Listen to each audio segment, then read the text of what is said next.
नमस्कार, city online में आपका स्वागत है। मैं निधि जोशी। सबसे पहले नजर डालते हैं इस वक्त की हेडलाइंस पर। विश्व हिंदू परिषद के नेता प्रवीण तोगड़िया ने कहा, हमने जो कहा वह सोच समझकर कहा।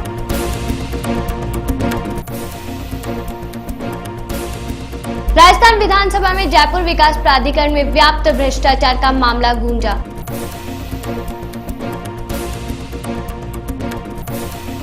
खाद्य व्यापारियों ने धरना देकर राज्य सरकार की नीतियों का किया विरोध। कहा, सरकार ने मसाला व्यापारियों के हितों पर किया कुठाराघात।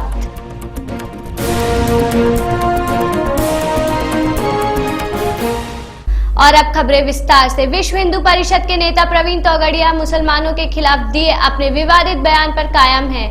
जयपुर में एक प्रेस कॉन्फ्रेंस के दौरान उन्होंने कहा, हमें जो कहना था कहा तथा सोच समझकर कहा। हमारे कहने का मतलब स्पष्ट है कि भारत में तुम हिंदुओं पर हाथ नहीं डाल सकते। अमरनाथ यात्री पर पत्थर पड़ेगा तो देश का हिंदू मौन नहीं रह सकता। मैंने जो कहा उस पर कायम हूं और जिन्हें जो मैसेज देना था वो दे दिया। गौरतलब है कि तोगड़िया ने हाल ही अमरनाथ यात्रियों पर होने वाले हमले के संदर्भ में कहा था, मैं मुसलमानों को चेतावनी दे रहा हूं कि शायद आप गुजरात भूल गए होंगे पर मुजफ्फरनगर तो जरूर याद होगा। अमरनाथ यात्रियों पर हमले का मुद्दा उठाते हुए तोगड़िया ने कहा था, अगर तीर्थ यात्रियों पर हमले हुए और उनकी प्रतिक्रिया में देश का हिंदू ईंट पत्थर लेकर निकला तो इसकी जिम्मेदारी तीर्थ यात्रियों पर हमला करने वालों की होगी।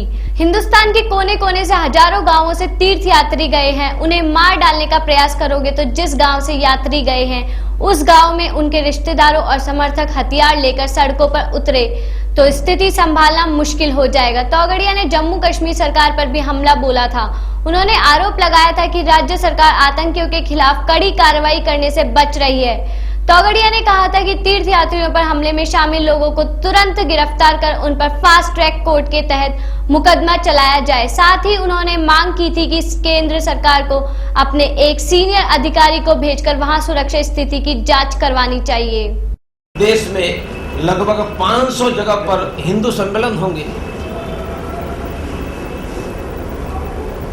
मुंबई, भोपाल, दिल्ली, कलकत्ता, बेंगलोर 1 लाख से बड़े हिंदू सम्मेलन होंगे और यह सभी सम्मेलन शोभा यात्रा के द्वारा हम करोड़ों हिंदुओं तक सुरक्षा, समृद्धि, स्वाभिमान का संकल्प लेकर सुरक्षित हिंदू समाज, समृद्ध हिंदू समाज और स्वाभिमानी हिंदू समाज भारत और दुनिया में खड़ा करने का प्रयास करने वाले हैं। यह हमारी स्वर्ण जयंती वर्ष की योजना है। मैंने हिंसा की बदले हिंसा ऐसा कहा है, ऐसा एक कोट मेरी पूरी कैरियर में ढूंढकर बताओ। परसों नहीं और नहीं है तो आप मेरे मुंह पर मत डालो। मैंने इतना ही कहा कि गुजरात आप भूल गए होंगे। मुसलमानों, आपको मुजफ्फरनगर तो याद होगा ना। मैंने हिस्टोरिकल फैक्ट रिमाइंड करवाई है। मैंने आप कहते हुए नहीं कहा। भाई, हमारा स्पष्ट स्टैंड है, पाकिस्तान, बांग्लादेश सहित हिंदुओं पर कहीं भी अत्याचार होता है तो वह हिंदुओं की रक्षा करने की जिम्मेदारी भारत सरकार की है। आप पूछेंगे कैसे? पाकिस्तान तो अलग देश है। जब भारत का विभाजन हुआ तब भारत के प्रधानमंत्री नेहरू जी और उस समय के तत्कालीन पाकिस्तान प्रधानमंत्री लियाकत अली खान, दोनों के बीच एक करार हुआ था। उस करार के अन्वय दोनों देशों के अल्पसंख्यक पर अत्याचार होते हैं तो वह रोकना उस सरकार की जिम्मेदारी, और नहीं करते हैं तो दूसरी सरकार उस पर दबाव बनाते। तो उदाहरण के नाते पाकिस्तान, बांग्लादेश में हिंदू पर अत्याचार होते हैं तो रोकने की जिम्मेदारी अकेली पाकिस्तान, बांग्लादेश सरकार की नहीं है, भारत सरकार की भी है। यह भारत विभाजन के बाद हुआ हमारा समझौता है और पाकिस्तान, बांग्लादेश में हिंदू पर अत्याचार होता है तो यह रोकने की जिम्मेदारी भारत की केंद्र सरकार की है। मैं नरेंद्र मोदी जी से आशा रखूंगा कि एक भी अत्याचार पाकिस्तान, बांग्लादेश में न हो, वह सुनिश्चित करे और वह ध्यान में रखकर दोनों देशों से वह व्यवहार में प्यार या कड़ाई का उचित समय पर उचित प्रयोग करें। राजस्थान विधानसभा में सोमवार को जयपुर विकास प्राधिकरण में व्याप्त भ्रष्टाचार का मामला गूंजा। विधानसभा में भाजपा विधायक मोहनलाल गुप्ता ने भू सर्वे के नाम पर कंसल्टेंसी फर्मों को किए गए करोड़ों के रुपए के भुगतान का मामला उठाया। गुप्ता का प्रश्न भू सर्वे के नाम पर कंसल्टेंसी फर्मों के फर्जीवाड़े से संबंधित था तथा इसकी जांच रिपोर्ट के बारे में वे जानकारी चाहते थे। उन्होंने दोषी अधिकारियों के नाम भी पूछे तथा उनके खिलाफ की गई कार्रवाई की जानकारी चाहिए। इस पर प्रभारी मंत्री गुलाबचंद कटारिया ने कहा कि यह गंभीर मुद्दा है। इसमें जेडीए के करीब 41 अधिकारियों पर आरोप थे, जिसमें से 30 अधिकारी कर्मचारियों को दोषी पाया गया। इसमें कई अनियमितताएं हुई थी। इसमें भूमि सर्वे के लिए 4 कंपनियों को तय किया था, लेकिन काम 2 ही कंपनियों ने किया। इसका करीब 60 लाख रुपए का वर्क ऑर्डर था। इसमें से 16 लाख रुपए की रिकवरी हो चुकी है। उन्होंने कहा इस प्रकरण की पूरी जानकारी वे 3 माह में सदन के पटल पर रख देंगे। विधायक मोहनलाल गुप्ता ने कहा कि संबंधित विभाग इंजीनियरिंग विंग पर करोड़ों अरबों रुपए तक खर्च करके काम कराते हैं, लेकिन यह कार्य गुणवत्ता को नहीं होते और जल्दी ही क्षतिग्रस्त हो जाते हैं। कांग्रेस विधायक प्रद्युम्न सिंह ने कहा कि क्या अभी भी दोषी अधिकारी जेडीए में हैं? इस पर कटारिया ने कहा कि इस प्रकरण में कुछ दोषी अधिकारी जेडीए में निदेशक के पद पर कार्यरत है और कुछ सचिवालय में पदस्थापित हो गए हैं। अतः ये ऊंचा मामला है तथा इसकी जांच स्वतंत्र एजेंसी से कराई जाएगी। ग्रामीण विकास एवं पंचायती राज मंत्री गुलाबचंद कटारिया ने सोमवार को विधानसभा में स्पष्ट किया कि अलवर जिले के ग्राम सिरमौली की घटना में पुलिस द्वारा की गई कार्रवाई नियमानुसार और न्यायोचित है। उन्होंने कहा कि इस प्रकरण में पुलिस की कार्रवाई दुर्भावना से प्रेरित नहीं थी। कटारिया ने शून्यकाल में अलवर के सदर थाना अंतर्गत ग्राम सिरमौली में पुलिस द्वारा रात्रि में फायरिंग कर घरों में घुसकर मारपीट करने संबंधी उठाए गए मुद्दे पर हस्तक्षेप करते हुए कहा कि पुलिस द्वारा मारपीट जैसी कोई घटना नहीं हुई। उन्होंने प्रतिपक्ष के सदस्यों से कहा कि वे बिना किसी कारण मनगढ़ंत का आरोप लगाकर पुलिस को हतोत्साहित नहीं करें। उन्होंने कहा कि पुलिस को बदनाम करने की यह एक सोची समझी साजिश है और इस घटना को बनावटी बनाकर प्रस्तुत किया गया है। उन्होंने कहा कि अलवर जिले में हाल ही में पुलिस द्वारा दिखाई गई मुस्तैदी की वजह से अपराध घटे हैं और कानून व्यवस्था में सुधार हुआ है। उन्होंने अलवर जिला पुलिस अधीक्षक और उनकी टीम की कार्यशैली की प्रशंसा की। ग्रामीण विकास एवं पंचायती राज मंत्री ने कहा कि अलवर जिले के प्रकरण की जांच करवाई गई और जांच में पाया गया कि घटना स्थल पर पुलिस द्वारा 4 राउंड हवाई फायर किया जाना, मस्जिद में जूते पहनकर घुसना, बच्चों के मुंह में राइफल डालना, गर्भवती महिला व छोटे बच्चों के साथ मारपीट करना बताया जाना पूरी तरह से तथ्यहीन, मनगढ़ंत एवं सत्य से परे है। इसी के साथ जिस प्रशिक्षु आईपीएस अधिकारी को पूरे घटनाक्रम के केंद्र बिंदु में रखकर आरोप लगाए गए हैं, वे मौके पर उपस्थित ही नहीं थे, बल्कि मौके पर उपस्थित पुलिस बल का नेतृत्व एक पुलिस निरीक्षक स्तर के अधिकारी द्वारा किया गया था। कटारिया ने बताया कि घटना के संबंध में 5 महिलाओं का चिकित्सीय परीक्षण 1 दिन बाद कराया गया, जिसकी रिपोर्ट के अनुसार उन्हें मामूली खरोंचें थी जो 3 से 5 दिन पुरानी थी। उन्होंने बताया कि जिस गांव को शांति प्रिय और अपराध मुक्त बताया जा रहा है, वह अपराधियों का गढ़ रहा है। पिछले 10 वर्षों में जहां 124 प्रकरण दर्ज हो चुके हैं, जिनमें 207 व्यक्तियों का चालान हो चुका है और 2 मुकदमे पुलिस के साथ मारपीट के भी दर्ज हैं। उन्होंने कहा कि इस प्रकरण के संबंध में मौके पर जो भी तोड़फोड़ की घटना बताई गई है, वह पुलिस द्वारा नहीं की गई, बल्कि किसी सोची समझी साजिश के तहत पुलिस को बदनाम करने व फंसाने के लिए बाद में की गई प्रतीत होती है। उन्होंने कहा कि जांच के अनुसार पूरे प्रकरण में किसी भी उच्च अधिकारी द्वारा कोई गैर कानूनी, गैर जिम्मेदाराना या उकसाने वाला वक्तव्य, बयान या निर्देश किसी भी स्तर पर व किसी भी समय प्रसारित किया जाना नहीं पाया गया है। उन्होंने कहा कि 20 जुलाई 2014 को थाना रामगढ़ में पुलिस जाति से जुम्मा तेली की मौत की घटना के संबंध में पुलिस की कार्रवाई नियमानुसार की जा रही है। मृतक के पोस्टमार्टम की रिपोर्ट अभी तक प्राप्त नहीं हुई है। उन्होंने कहा कि मौके पर शांति है तथा पुलिस की निगरानी व देखरेख जारी है। कटारिया ने अलवर जिले में पुलिस अधीक्षक द्वारा गठित कोबरा टीम की चर्चा करते हुए कहा कि पुलिस एक्ट की धारा 16 के तहत पुलिस अधीक्षक अपने क्षेत्र में अपराध नियंत्रण एवं कानून व्यवस्था बनाए रखने के उद्देश्य की पूर्ति के लिए अपने अधीनस्थ स्टाफ में से विशेष दस्ते गठित कर उनके विशेष प्रशिक्षण की व्यवस्था कर सकता है।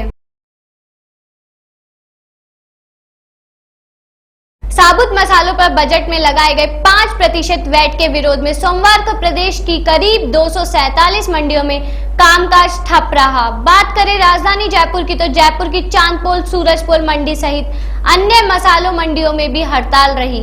इस दौरान बड़ी संख्या में व्यापारियों ने धरना देकर राज्य सरकार की नीतियों का विरोध किया। इस मौके पर व्यापारियों ने कहा कि प्रदेश सरकार ने मसाला व्यापारियों के हितों पर कुठाराघात किया है। मसाले पर 5% वैट बढ़ाने से व्यापारी मुश्किल में है। उन्होंने कहा सरकार तत्काल प्रभाव से ये वैट मुक्त करे, अन्यथा आंदोलन तेज किया जाएगा। बंद का कॉल मसालों पर नई सरकार ने 5% वैट लगा दिया, उस पे किया गया है। राजस्थान में मसाले पैदा होते हैं, जीरा, धनिया, सौंफ, और यहाँ से वेट ख़त्म करने की वजह से यहाँ कई यूनिट्स लगी, कटिंग प्लांट लगे, प्रोडक्शन बढ़ा, एक्सपोर्ट हुआ, मजदूरों को मजदूरी मिली, अब व्यापार चौगुना हुआ और बगल के स्टेट से आके माल बिकने लगा। अब क्योंकि गवर्नमेंट ने 5% टैक्स लगा दिया, हमारे बगल स्टेट गुजरात के अंदर किराए पे किसी प्रकार का टैक्स नहीं है, कृषि मंडी नहीं है। जब वहाँ कृषि मंडी टैक्स नहीं है, टोटे मिला करके 6-7 का फर्क पड़ता है, तो यहाँ व्यापार किसान यहाँ माल क्यों लाएगा? सीधा व्यापार माल चला जाएगा, जो राजस्थान का राजस्व खत्म हो जाएगा और व्यापार को कुछ नहीं मिले। यहाँ के जो 60,000 मजदूर जिस काम में लगे वो वंचित हो जाएंगे, व्यापारी वंचित हो जाएंगे। किसानों को माल क्योंकि यहाँ सस्ता बिकेगा, वो दूसरी स्टेट में ले जाएंगे, वहाँ लाने में ले जाने में ट्रांसपोर्ट पड़ेगा, रुपये लाने में प्रॉब्लम आएगी। तो अच्छा, ऐसा करने से कोई सरकार को विशेष फायदा नहीं मिलने वाला है। जैसे यहाँ कृषि मंडी वेट कम किया, तो यहाँ कृषि मंडी की वजह ये कृषि मंडी से राजस्व बढ़ा, तो मुश्किल से कोई 15 करोड़ रुपए के आसपास सरकार को फर्क पड़ता है। इसके लिए बराबर लड़ाई लड़ रहे हैं। 25 तारीख को हमारी कार्यकारिणी की मीटिंग है, उसमें आगे की रूपरेखा हम तय करेंगे। इस वर्ष नवंबर के अंत तक होने वाले निकाय चुनाव से पहले शहर के वार्डों का परिसीमन किए जाने के आदेश के बाद वर्ष 2011 की जनगणना के आधार पर जयपुर नगर निगम के पुनर्गठित 91 वार्डों के प्रारूप को जिला कलेक्टर ने रविवार को जारी कर दिया। यह आदेश राजस्थान नगर पालिका अधिनियम 2009 की धारा 9 एवं 10 के अनुसार प्रकाशित कर अधिसूचित कर दिया गया है। पहले जयपुर शहर में 77 वार्ड थे, जिनको बढ़ाकर अब 91 कर दिया गया है। जिला कलेक्टर की ओर से जारी प्रारूप के अनुसार विद्याधर नगर विधानसभा क्षेत्र में 14 वार्ड प्रस्तावित है, जिनकी वार्ड संख्या 1 से 14, झोटवाड़ा विधानसभा क्षेत्र में 7 वार्ड होंगे, जिनकी वार्ड संख्या 15 से 21, सिविल लाइंस विधानसभा क्षेत्र में 10 वार्ड, जिनकी वार्ड संख्या 22 से 31, सांगानेर विधानसभा क्षेत्र में 13 वार्ड, जिनकी वार्ड संख्या 32 से 44, बगरू विधानसभा क्षेत्र में 7 वार्ड, जिनकी वार्ड संख्या 45 से 51, मालवीय नगर विधानसभा क्षेत्र में 9 वार्ड, जिनकी वार्ड संख्या 52 से 60, आदर्श नगर विधानसभा क्षेत्र में 10 वार्ड, जिनकी वार्ड संख्या 61 से 70, किशनपोल विधानसभा क्षेत्र में 9 वार्ड, जिनकी वार्ड संख्या 71 से 79, हवा महल विधानसभा क्षेत्र में 11 वार्ड, जिनकी वार्ड संख्या 80 से 90 एवं आमेर विधानसभा क्षेत्र में 1 वार्ड प्रस्तावित है, जिसकी वार्ड संख्या 91 है। सामाजिक न्याय एवं अधिकारिता राज्य मंत्री डॉक्टर अरुण चतुर्वेदी ने प्रदेश में खुशहाली एवं समृद्धि के लिए राज्य सरकार की ओर से देवस्थान विभाग द्वारा आयोजित रुद्राभिषेक कार्यक्रम के तहत सोमवार को झारखंड महादेव में भोलेनाथ की पूजा अर्चना एवं दुग्धाभिषेक कर प्रदेश की खुशहाली की कामना की। इस मौके पर चतुर्वेदी ने बताया कि 5 दिवसीय रुद्राभिषेक की पूर्णाहुति हुई। राजस्थान सरकार के देवस्थान विभाग और मुख्यमंत्री के निर्देश के ऊपर राजस्थान में अच्छी बरसात हो, पूरी तरह से सुख, समृद्धि, शांति, सब सौहार्द और सब अमन चैन का वातावरण हो और राजस्थान में रहने वाले सब निवासियों के मन में शांति, घर में समृद्धि आए, इसी कामना को लेकर के रुद्राभिषेक का पाठ चल रहा था। आज उसकी पूर्णाहुति है। भगवान शंकर से प्रार्थना है कि जैसा इच्छा है वैसी उनका आशीर्वाद मिले और राजस्थान में अच्छी बरसात हो, सुख समृद्धि का वातावरण बने। राजस्थान के सबसे बड़े अस्पताल में कर्मचारियों के हंगामे के चलते मरीजों की परेशानी का सबब बन गया। शुक्रवार देर रात नर्सिंग स्टूडेंट के साथ हुए झगड़े के बाद नाराज रेडियोग्राफर स्टूडेंट ने सोमवार को भी कार्य का बहिष्कार रखा। गौरतलब है कि शुक्रवार देर रात स्पेशल मेडिकल आईसीयू में एक मरीज का एक्सरे किया जाना था। इस दौरान एक्सरे मशीन लगाने को लेकर रेडियोग्राफर स्टूडेंट और नर्सिंग स्टूडेंट आपस में भिड़ गए। शनिवार को जब सुबह रेडियोग्राफर्स को यह घटना का पता चला तो उन्होंने काम बंद कर दिया था और सोमवार को भी उन्होंने काम बंद रखा। अध्यक्ष साहब से बात हुई है, लेकिन उनके जो बर्ताव है बोलने के उससे कुछ लग नहीं रहा कि वो कुछ एक्शन लेंगे, क्योंकि पहले भी जैसे बताया कि पहले भी कोई एक्शन नहीं लिया। पहले भी एफआईआर हुई थी, इन्होंने कमेटियां बनाई थी, 2-3 कमेटियां बनाई थी, तब भी कुछ नहीं हुआ।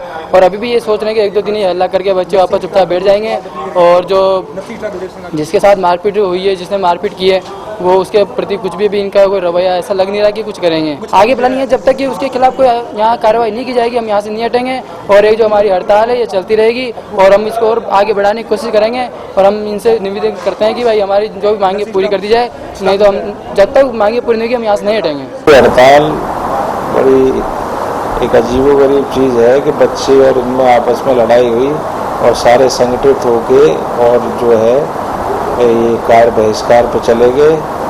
एक बड़ा परिवार है, छोटी मोटी घटनाएं होती रहती है। हमने इसका सारा अध्ययन भी कराया कमेटी बना करके और इसमें ये पाया गया है कि जो छात्र हड़ताल पे है वो छात्र भी उतना ही दोषी है जितना दोषी कंपाउंडर है।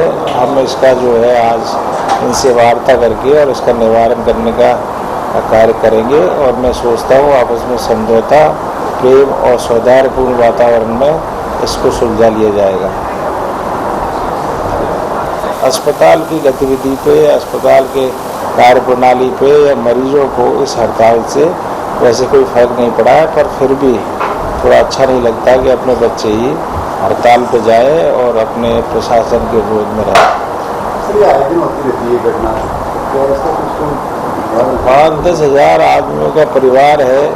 अब छोटे 5-5, 10-10 घर में ही रोज एक झगड़ा हो जाता है, तो यहाँ पे होना स्वाभाविक है। रात के दौरान चूँकि थके हारे नींद में चपरासी वगैरह नहीं मिलने पे कुछ ऐसी बातें हो जाती हैं, तो इनको ये भी एक पार्ट है। हमने इसके लिए एक डिसिप्लिनरी कमेटी बना रखी है, तो ऐसे छोटे मोटे झगड़ों को निपटा सके और उचित कार्रवाई करे।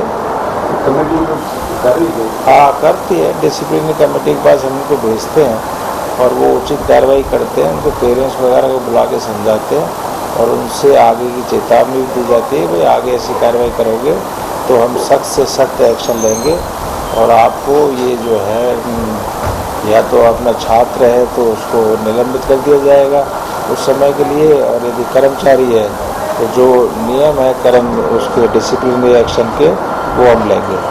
वकीलों द्वारा अपनी मांगों को लेकर आज 13वें दिन भी कार्य बहिष्कार जारी रहा। अभी तक वार्ता का कोई दौर नहीं चलने से और वकीलों की मांगों पर कोई ध्यान नहीं देने से वकीलों में खासा आक्रोश व्याप्त है। वहीं आज से वकील अपनी मांगों को लेकर हाईकोर्ट परिसर में भूख हड़ताल पर बैठ गए हैं। हाईकोर्ट बार एसोसिएशन के महासचिव भुवनेश शर्मा सहित कुल 31 वकीलों ने आज से भूख हड़ताल शुरू की। हाईकोर्ट परिसर में साथी वकीलों ने इन सभी वकीलों का माला पहनाकर स्वागत किया, साथ ही इस संघर्ष में एकजुट रहने का विश्वास दिलाया। भूख हड़ताल पर बैठे वकीलों ने कहा कि जब तक उनकी मांगों पर कोई ध्यान नहीं दिया जाएगा तब तक भूख हड़ताल जारी रहेगी।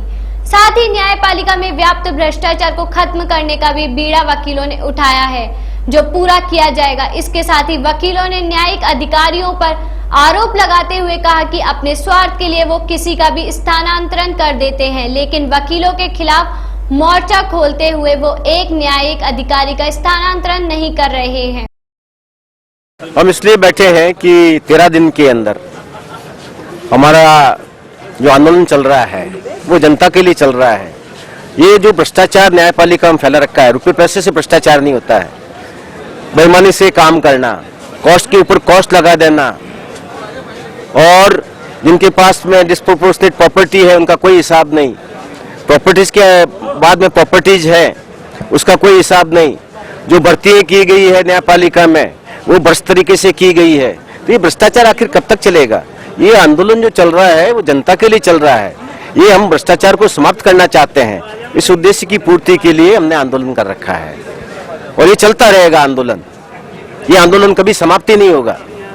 ये जनता आंदोलन चलाएगी, जनता त्रस्त हो चुकी है और हर व्यक्ति को मालूम है कि भ्रष्टाचार, भाई भतीजावाद, अंकल जजेज कहाँ बैठे हुए हैं। आखिर हम अंकल जजेज को कब तक कहने बर्दाश्त करते रहेंगे? क्या हमारा न्याय बिकता ही रहेगा? ये खरीदने फरोख्त की अन्य जगह रह गई है। हमने कई बार अंकल जजेज के लिए प्रश्न उठाया। मेरे साथी सुशील जी बैठे हैं, मेंबर बार काउंसिल। हमने बार काउंसिल में भी ये अंकल जजेज का क्वेश्चन उठा रखा। 2 साल से हम चिल्ला रहे हैं, ये अंकल जजेज का सिस्टम कब तक चलेगा? ये भ्रष्टाचार का बिल्कुल प्रतीक है। हम इसको समाप्त करना चाहते हैं और ये आंदोलन जो है ये तो निरंतर कई समय तक चलता रहेगा। जनता इस आंदोलन को चलाएगी, जनता बर्दाश्त नहीं करेगी। आज हमारा हड़ताल, भूख हड़ताल की नौबत इसलिए आई कि न्यायिक प्रशासन में भ्रष्टाचार के अलावा इतनी तानाशाही हो गई कि हमें भूख हड़ताल के लिए ना तो टेंट लगाने दिया, ना गद्दे लाने दिए गए, इवन देन पंखे के लिए भी रिक्वेस्ट की जा रही है। इससे क्या होगा कि हम आंदोलन से दूर कर देंगे, हम आंदोलन को छोड़ देंगे कि हमें पंखा नहीं लाने देंगे। इनकी गलतफहमी है प्रशासन की। मैं आपके माध्यम से चेतना चाहता हूं कि ये इस तरह की तानाशाही करते हैं, वो हमारे ऊपर तानाशाही नहीं, आज केसेज को डिस्पोजिशन डिफॉल्ट कर रहे हैं, लिटिगेंट्स के ऊपर इतना अन्याय कर रहे हैं, उनसे क्वेश्चन पे क्वेश्चन करे जा रहे हैं। अरे जो एडवोकेट्स के साथ इतना होता है तो लिटिगेंट बेचारा क्या जानता है वहाँ। तो ये हमारा आंदोलन तब तक रहेगा जब तक किसी प्रकार का न्याय प्रशासन की तरफ से हमें आश्वासन ही नहीं, बल्कि ये नहीं हो जाता है कि एडीजे का ट्रांसफर नहीं हो जाता है, डिस्ट्रिक्ट जज का ट्रांसफर नहीं हो जाता है। जब तक हमारी मांगे पूरी नहीं हो जाती, जब तक हम आंदोलन पर रहेंगे, भूख हड़ताल पर रहेंगे। वकीलों की हड़ताल जो आज जारी है, कई दिन से चल रही है। भ्रष्टाचार खास मुद्दा है जिसमें अंकल जजेज का मामला है, न्यायाधीशों की संपत्ति की घोषणा का मामला है और जो अन्याय वकीलों के साथ में हो रहा है, जो वकील पैरवी करने का जो उसका अधिकार है उसको कर्टेल कर रहे हैं, उसको काट रहे हैं और उसको पैरवी करने पे जाने पे कंटेम्प्ट का नोटिस दिया जा रहा है। इस लोकतांत्रिक व्यवस्था में, इस न्याय व्यवस्था में इससे बड़ा अन्याय एक वकील के साथ क्या हो सकता है? इन मांगों को लेकर के 14 सूत्री मांगे जो हमारी संघर्ष समिति ने तय की है, महापंचायत ने तय की है, उन मांगों के समर्थन में हम लोग बैठे हैं और ये आंदोलन हमारी मांगे पूरी नहीं हो जाएगी जब तक चलता रहेगा। ये जनता के हित में है। आज जो भ्रष्टाचार न्यायपालिका में छा गया है और एक तरीके से जो न्यायपालिका में अविश्वास आम जनता का बढ़ता जा रहा है और जिस तरह से पैरवी करने के अधिकार से वकीलों को रोका जा रहा है, ये सभी मुद्दे जो आम जन के मुद्दे हैं, आम जनता के लिए किए जा रहे हैं। वकील जो है जनता का पैरोकार है, जनता के लिए खड़ा है और उसको जनता की पैरवी करने से जब रोका जाता है तो उसके लिए हालात जो आज वकील हड़ताल पे हैं, इसके लिए न्यायिक अधिकारी जिम्मेदार हैं जो तत्काल बैठक करके और हमारे क्षेत्र में हस्तक्षेप करते हैं और इन्होंने आंदोलन को भड़काने का काम किया है। हमने चीफ जस्टिस साहब के सामने भी सारी बातें रखी हैं और हमारी मांग है कि संघर्ष समिति को बुला करके मुख्य न्यायाधिपति वार्ता करें और इन समस्याओं का समाधान करें। जब तक वो हमारी मांगे नहीं मानेंगे, हमारा आंदोलन जारी रहेगा। भोले तेरी महिमा न्यारी, हर हर महादेव, शंभो बोल बम। ताड़क बम और बाबा बर्फानी के जयकारों से सावन के दूसरे सोमवार पर आज पूरा शहर गुंजायमान हो गया। भोले के जयकारों और भजन कीर्तन करते श्रद्धालु गलता से चलकर मंदिरों की ओर उमड़ते दिखे। यह सिलसिला रविवार देर रात से शुरू हुआ जो दोपहर तक चला। इस दौरान मंदिर प्रांगण घंटे घड़ियालों से गूंज उठे। मंदिरों में भोले की सैकड़ों दीपकों से महाआरती की गई। भगवान शिव का तीर्थ जल से अभिषेक करने के लिए बड़ी संख्या में गलता तीर्थ से श्रद्धालु कावड़ लेकर रवाना हुए।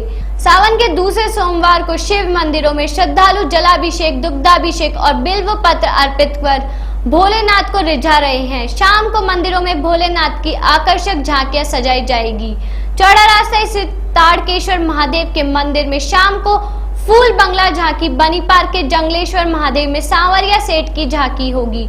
झारखंड महादेव में देवस्थान विभाग की ओर से रुद्राभिषेक किया गया। मंदिरों में भक्तों की भीड़ रही। परकोटे स्थित सभी मंदिरों में सुबह से ही चहल पहल रही। यहाँ लोगों ने भोलेनाथ के अभिषेक के लिए लाइन लगाकर अभिषेक पूजा के आयोजन किए। इस दौरान मंदिरों भक्तों से अटे रहे। ताड़केश्वर महादेव, जागेश्वर महादेव, कष्टहरण महादेव, 12 ज्योतिर्लिंगेश्वर महादेव, विद्युतेश्वर महादेव, पीपलेश्वर महादेव बनी पार्क में आयोजन की शुरुआत सुबह जल्दी हो गई। मंदिरों में फूल मालाओं का ढेर लग गया। इस दौरान महिलाओं ने भोले के भजन व गीत गाकर उत्साह से भगवान का अभिषेक किया। मंदिर प्रांगण भोले के जयकारों और आरती से गूंज उठे। मंदिर धूप और दीप की खुशबू से महक उठे। इस दौरान मंदिरों में विशेष इंतजाम किए गए। मंदिर परिसर में भक्तों के लिए पानी और जल पात्रों की व्यवस्थाएं भी की गई। बाग बगीचों में रौनक रही। दिन भर भोले की आराधना के बाद महिलाओं ने उद्यानों में व्रत खोला। इस दौरान भोले बाबा को समर्पित वन सोमवार पर महिलाएं बगीचों में व्रत खोलकर भोले बाबा से सुख समृद्धि की कामना की। श्रावण माह के दूसरे वन सोमवार पर शहर के रमणीक स्थलों पर स्थित शिवालयों, हरियाली से सराबोर पिकनिक स्थलों पर बाग बगीचों में वन सोमवार की रौनक दिखाई दी। शहर के तारकेश्वर महादेव मंदिर व झारखंड महादेव मंदिर में सावन के दूसरे सोमवार को भक्तों की रेलम पेल रही और कतारों में खड़े होकर भगवान भोले का दुग्धाभिषेक व जलाभिषेक किया। इस मौके पर झारखंड महादेव मंदिर में मेले का भी आयोजन किया गया। इधर भीड़ को देखते हुए पुलिस की व्यवस्था भी चुस्त दुरुस्त दिखाई दी। भाई सावन का महीना जो है वो शिव जी का प्रिय महीना है और शिव जी प्रसन्न रहते हैं, इसीलिए सारी दुनिया पूजा करती है और सारे लोग यहाँ दूर दूर से आते हैं क्योंकि इनकी बहुत मान्यता है। शिव जी क्या क्या चढ़ाते हैं? शिव जी के बिल पत्र चढ़ते हैं। सबसे प्रिय जो है बिल पत्र, दूध है, शहद है और चना फूल है, दतूरे हैं। सबसे प्रिय तो दतूरा और बिल पत्र है और इन्हीं से शिव जी प्रसन्न होते हैं और बाकी पूजा पाठ तो सारी करते ही रहते हैं। वन सोमवार 4 है ही, उनमें सारे लोग आते हैं, व्रत भी करते हैं, यहाँ आके खोलते भी हैं। तो बाबा का अच्छा है, मैं तुम्हें सुख शांति के लिए, शुभकामना के लिए, देश की शुभकामना के लिए, बारिश के लिए, इसीलिए शिव जी की पूजा करते हैं। शहर में जर्जर भवनों पर कार्रवाई का सिलसिला शुरू हो चुका था, लेकिन बीच में कुछ ढीला पड़ने के बाद अब बुधवार से फिर जर्जर भवनों पर कार्रवाई की जाएगी।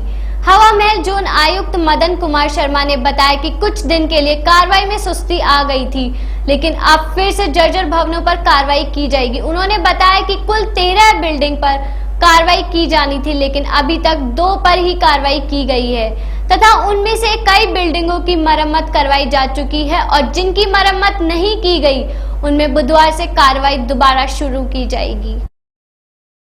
कुछ ने तो रिपेयर करा ली और 2 बिल्डिंगें जो 3-3 मंजिल की थी वो जोन द्वारा गिरा दी गई है और आगे है जो हमारी कार्रवाई परसों से वापस हम शुरू कर रहे हैं। बीच में वो जो ठेकेदार है वो थोड़ा सा कहीं चला गया था। परसों से ऐसी जो जर्जर बिल्डिंग है उन पर पुनः कार्रवाई शुरू कर रहे हैं। 13 चिन्हित करी थी जिनका हमने सार्वजनिक नोटिस दिया था, उसमें से कुछ ने रिपेयर करा दी और जो जर्जर है उसमें हम प्राथमिकता जो सबसे ज़्यादा जर्जर है और जो गैर आबाद है उनको ले रहे हैं। 2 तो गिरा चुके, आगे हमारी परसों से कार्रवाई वापस शुरू कर रहे हैं। उसको भी देख रहे हैं, उसमें कोई किराएदार वगैरह मकान मालिक का झगड़ा वगैरह है, कोर्ट केस भी है, उसके हिसाब से उसका परीक्षण करके कार्रवाई करें। चलते चलते नजर डालते हैं इस वक्त की हेडलाइंस पर।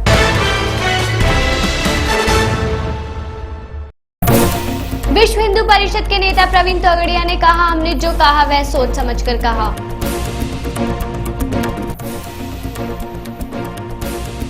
राजस्थान विधानसभा में जयपुर विकास प्राधिकरण में व्याप्त भ्रष्टाचार का मामला गूंजा।